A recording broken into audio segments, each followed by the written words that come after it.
Hello, welcome. This is WAEC past question, literature in English, year 2019.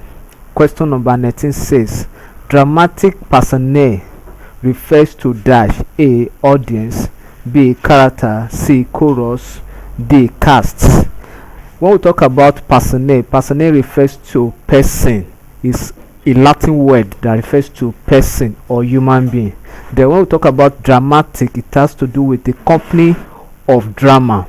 Therefore, option D is correct because dramatic personae refers to company of cast or company of character. So, and cast simply means the combination of all the characters put together is what we refer to as dramatic personae. So that which also refers to cast. So most of the time we refer to them as company of cast.